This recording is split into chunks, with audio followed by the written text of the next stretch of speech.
ان شریروں سے اطمینان ہوا تو حضور صلی اللہ علیہ وآلہ وسلم نے بددعا کے بجائے یہ دعا مانگی، اے اللہ تجھ ہی سے شکایت کرتا ہوں میں اپنی کمزوری اور بے کسی کی اور لوگوں میں ذلت و رسوائی کا۔ اے ارحم الراحمین، تو ہی ضعفاء کا رب ہے اور تو ہی میرا پروردگار ہے، تو مجھے کس کے حوالے کرتا ہے؟ کسی اجنبی بیگانے کے جو مجھے دیکھ کر تر شروع ہو جاتا ہے اور منہ چڑھاتا ہے، یا کہ کسی دشمن کے کہ جس کو تو نے مجھ پر قابو دے دیا ہے؟ اللہ اگر تو مجھ سے ناراض نہیں تو مجھے کسی کی بھی پرواہ نہیں، میری حفاظت میرے لیے کافی ہے۔ میں تیرے چہرے کے اس نور کے طفیل جس سے تمام اندھیرے روشن ہو گئے اور جس سے دنیا اور آخرت کے کام درست ہو جاتے ہیں اور آخرت کے سارے کام درست ہو جاتے ہیں، اس بات سے پناہ مانگتا ہوں کہ مجھ پر تیرا غصہ ہو یا تو مجھ سے ناراض ہو۔ تیری ناراضگی کا اس وقت تک دور کرنا ضروری ہے جب تک تو راضی نہیں۔ تیرے سوا کوئی طاقت ہے نہ قوت۔ تو اس کے بعد کیا ہوا؟ مالک الملک کی شان قہاری کو اس پر جوش آنا تھا کہ حضرت جبرائیل علیہ السلام نے آ کر سلام کیا اور عرض کی کہ اللہ تعالیٰ نے آپ کی قوم کی وہ گفتگو جو آپ سے ہوئی سن لی اور ان کے جوابات بھی سن لی، اور ایک فرشتہ کو جس کے متعلق پہاڑوں کی خدمت ہے آپ کے پاس بھیجا ہے کہ آپ جو چاہیں اس کو حکم دیں۔ اس کے بعد اس فرشتے نے سلام کیا اور عرض کیا کہ جو ارشاد ہو میں اس کی تعمیل کر دوں، اور اگر ارشاد ہو تو دونوں جانب کے پہاڑوں کو ملا دوں جس سے یہ سب درمیان میں کچل جائے، یا اور جو سزا آپ تجویز کریں۔ حضور پرنور، آقا نامدار، حبیب کردگار حضرت محمد مصطفیٰ صلی اللہ علیہ وآلہ وسلم کی رحیم و کریم ذات نے جواب دیا کہ میں اللہ سے امید رکھتا ہوں کہ اگر یہ مسلمان نہیں ہوئے تو ان کی اولاد میں سے ایسے لوگ پیدا ہوں جو اللہ کی پرستش کریں اور اس کی عبادت کریں۔ یہ ہے اخلاق اس کریم ذات کے۔ دوستو، آپ نے دیکھا اگر آج بھی ہم لوگ صلی اللہ علیہ وآلہ وسلم کی بڑی ہستی کو دیکھیں، اگر ہم دیکھیں تو اگر ہمارے اوپر کوئی بھی اتنی سی بات بھی ہمارے اوپر اگر بری لگ جائے تو ہم لوگ ایک دوسرے پر بھڑک جاتے ہیں، اسی بات کو لے کر ہم لوگ جو ہے پھر بات نہیں کرتے۔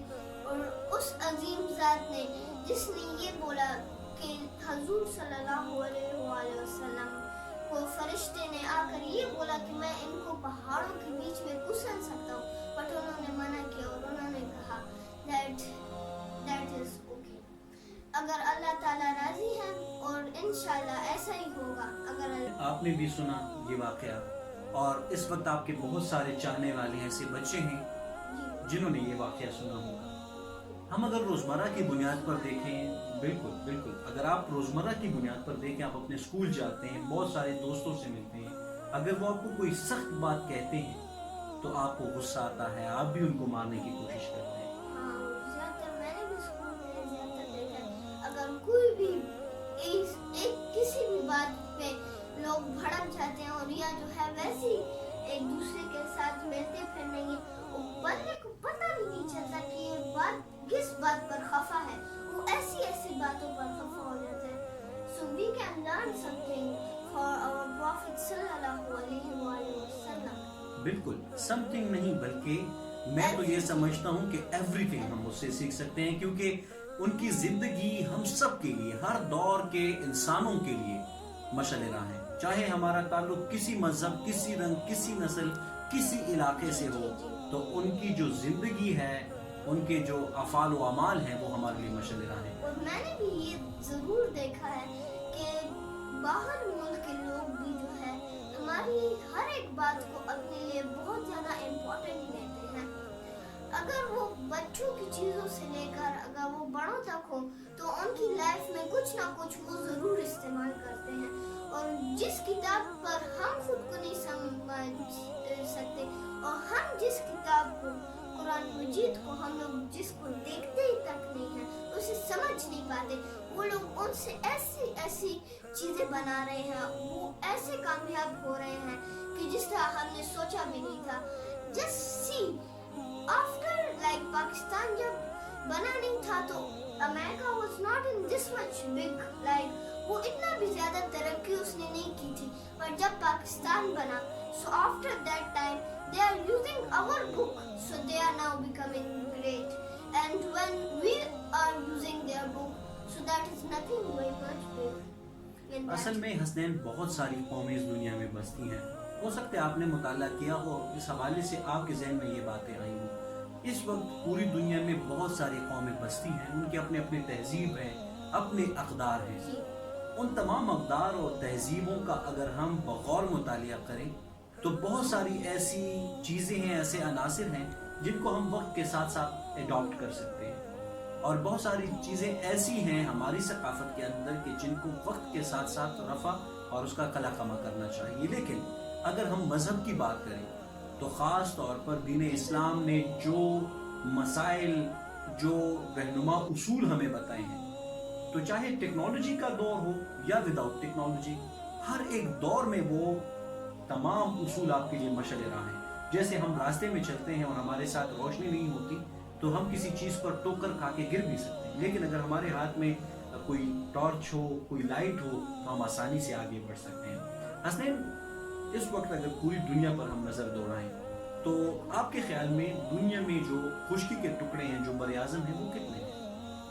جو بر اعظم ہیں وہ تو تقریباً 7 بر اعظم ہیں. بالکل 7 بر اعظم ہیں, اور ان بر اعظموں کا اگر ہم بغور مطالعہ کریں تو اس میں سے ایک بر اعظم ایسا بھی ہے کہ جہاں پر زندگی نہیں ہے, جس کو انٹارکٹیکا کہا جاتا ہے. وہاں پہ بالکل خاموشی ہے, وہاں پہ درجہ حرارت, آپ کا بدن, آپ کا جسم جو ہے وہ منجمد ہو جاتا ہے. یہ تو میں صرف بر اعظموں کی بات کر رہا ہوں, اس دنیا کی بات کر رہا ہوں. نہ جانے اللہ تبارک و تعالیٰ نے اس طرح کی کتنی دنیایں بنائی.